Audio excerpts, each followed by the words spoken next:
Unit 15, and the name of this unit is Doctor. Let's start. Question number 1. How many parts of the body can you name? Let's see. What's the name of this? Arm. Correct. What's the name of this? This is our head, right? What about these? I have a lot of this. What's the name of this? These are cheeks. What about all this superior part of the body, the upper part of the body? So the name of this is trunk. So keep mention another parts of the body that you know. Mention them in the comments below, and let's see how many can you name. Now, exercise number 2. Match the parts of the body with the pictures.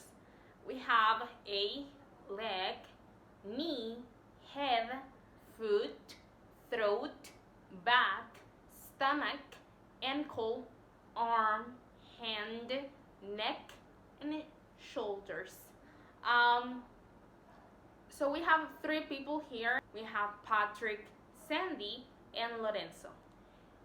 What about Patrick? So number 1 for Patrick, it's knee. Okay, so I said the number 1. Now you have to match the parts of the body with the pictures. Send a picture to the Google Classroom, and you are going to have the answers in the platform. Let's go to the exercise number 3. Listen and match the people with the dialogues. We have A, B, and C. So you have to listen and match the peoples with the dialogue. So for example, dialogue letter A, so you have to match who is in dialogue letter A: Patrick, Sandy, and Lorenzo. And then exercise number 4, listen again and match the people with the health problem. So you're going to listen, and then you're going to pause the video, write your answers, and come back to know the answer.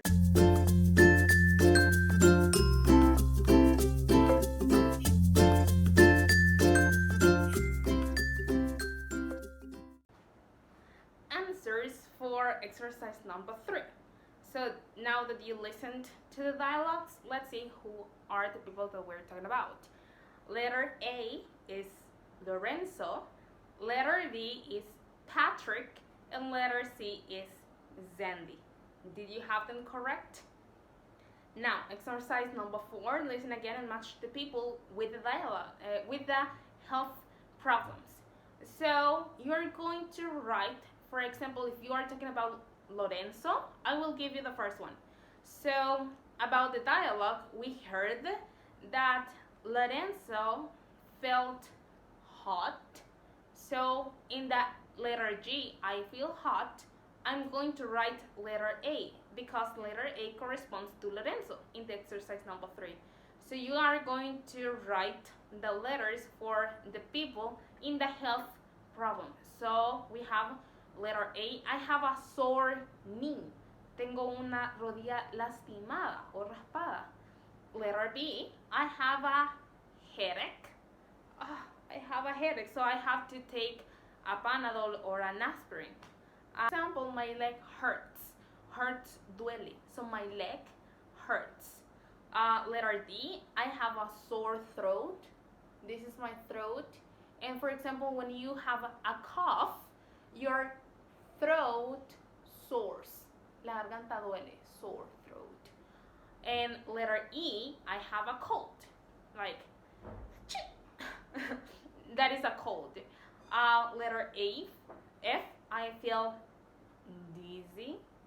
Okay, like maybe when you turn around a lot of times that you feel dizzy, mareado. Okay. Letter G, I feel hot. I have a stomachache. Maybe I ate too much at night, and I wake up with a stomachache. stomach ache, dolor, stomach ache. Letter I have fever. I have fever. Those are health problems. So match the people with the health problems, and you're going to have the answers in the Google Classroom. Okay. Now, in this box, it says asking and describing how you feel.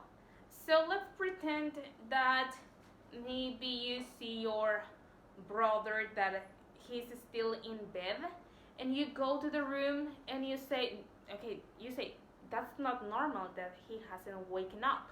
So you go to the room and, how do you feel? ¿Cómo te sientes? How do you feel? Or, what's the matter? ¿Cuál es el problema? What's the matter? Or, what's wrong? Not, these are equations that they cannot use only for health problems. This could be used in any situation.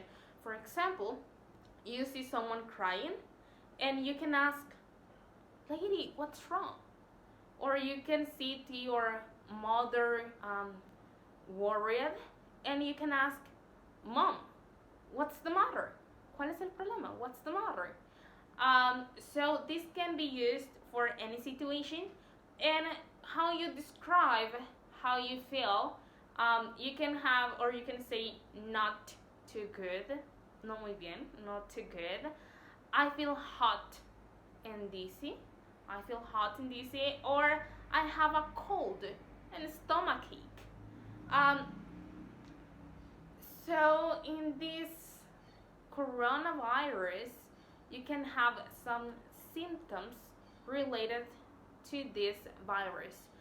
So maybe you can ask these questions if you are a doctor, or if you see someone coughing and sweating, or that maybe you see that he's not good, you can ask, what's the matter? What's wrong? How do you feel? Are you feeling okay? ¿Te estás sintiendo bien? This is how you ask and describe how you feel. Let's go to page 111, exercise number 6. Feel versus have. So look at examples and circle the correct rules.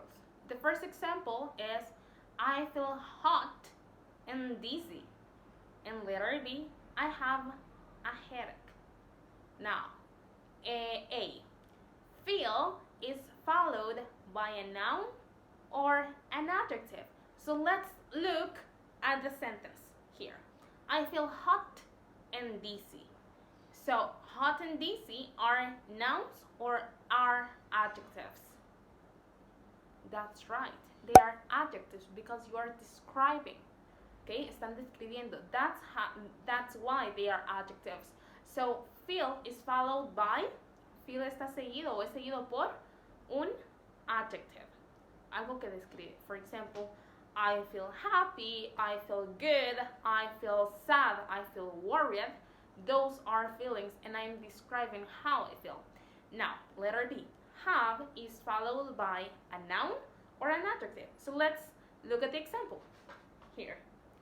I have a headache. So have is followed by a noun or an adjective. So headache is a noun or an adjective? A noun. That's correct. It's a noun because it's a thing. Un dolor de cabeza. It's a thing. We're not describing how you feel. You're describing what you have. So I have a headache. I have a stomach ache. Now, letter C, we use feel or have to describe symptoms. So for example, sick. So what's the correct? Feel. For example, I feel hot and dizzy. No podemos decir I have sick. Yo tengo enfermo, right? You use feel to describe a feeling. Now, letter D, we use feel or have to describe sicknesses and injuries. For example, stomach ache or a sore knee. So, we use have. Okay, exercise number 7, unscramble the sentences. So for example, letter A, she has a very sore neck. Okay, you have to unscramble the next ones. Remember the structure, subject, then the verb, and then the complement. And then you're going to complete, then you're going to answer these questions and put them on Google Classroom. Let's go to exercise number 8. Ask and answer questions about the pictures. So you have 8 pictures, right? 8 pictures here. You can ask with the questions in the last page. For example, what's wrong? How do you feel? And then you have to answer with the pictures that are in the exercise. So what's wrong? He has a headache and he feels dizzy. That's the answer for one of the pictures. So you can make other questions for each picture and answers.